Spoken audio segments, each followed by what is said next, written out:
To get the better of, it means overcome.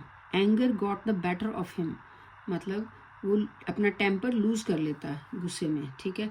Next is to break somebody's back. ठीक है, इसका मतलब है to give too much work to him to do, किसी को बहुत ज़्यादा काम दे देना करने के लिए. तो she broke his back by giving him so much hard work to do. ठीक है, बहुत ज़्यादा काम दे दिया उसको. Throw cold water on, to discourage, किसी की प्लान के ऊपर ठंडा पानी डाल देना. मतलब क्या मतलब है कि उसको डिस्करेज कर देना कि ये जो प्लान आप कर रहे हो ये कामयाब नहीं होगी, आगे चल के मत करो. तो जैसे कि she tried to throw cold water on his plan but he was well determined. तो कई बार आपको कोई डिस्करेज करता है लेकिन आपके मन में पता होता है आपको कि you can do that, you can achieve that गोल. तो फिर आपको डिटर्मिनेशन अपना कंटिन्यू रखना चाहिए, उसको लूज़ नहीं करना चाहिए. ठीक है. तो कोई कोल्ड वाटर आपकी प्लान के ऊपर डाले भी तो भी उनकी बात नहीं सुननी चाहिए, अपना कंटिन्यू करो उसमें हार्ड वर्क में to achieve that goal. Next is the long and the short of in brief.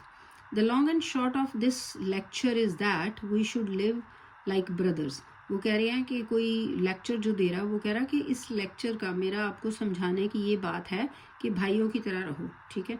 Next is to burn one's fingers, to get oneself in trouble. You have burned your fingers by speaking against him. तो वो कह रहे हैं कि अपने आप को आपने मुसीबत में डाल दिया उसके अगेंस्ट बोल के. ठीक है, उसके खिलाफ बोल के अपने आप को मुसीबत में डाल दिया. तो सच में ये इसका मतलब ये नहीं है कि अपनी जो है वो फिंगर्स जला ली हैं. इसका मतलब फिंगर्स जला ली का मतलब ये जो ईडियम है ना, ये वर्ड्स का सेम मीनिंग नहीं होता. इसका मीनिंग है कि अपने आप को मुश्किल में डाल दिया है उसके अगेंस्ट बोल के. ठीक है. Next is to turn over a new leaf.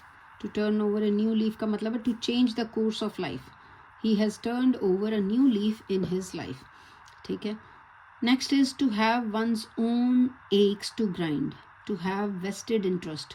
कि ये होता है कि कोई किसी का अपना ही इंटरेस्ट हो, तो कोई दूसरे की अगर कई बार कोई हेल्प करता है तो उसमें उसका अपना भी मतलब हो सकता है. He has his own axe to grind in this matter. ठीक है, इस काम में उसका अपना भी फ़ायदा है. Next is to take to one's heels, to run away. इसका मतलब कि भाग जाना. The thief took to his heels as soon as he saw the policeman. चोर भाग गया जैसे ही उसने पुलिस वाले को देखा. To move heaven and earth, to move heaven and earth, to make too much effort, बहुत ज़्यादा अपना कोशिश करनी. The young man moved heaven and earth to find a job. ठीक है, जॉब ढूंढने के लिए एक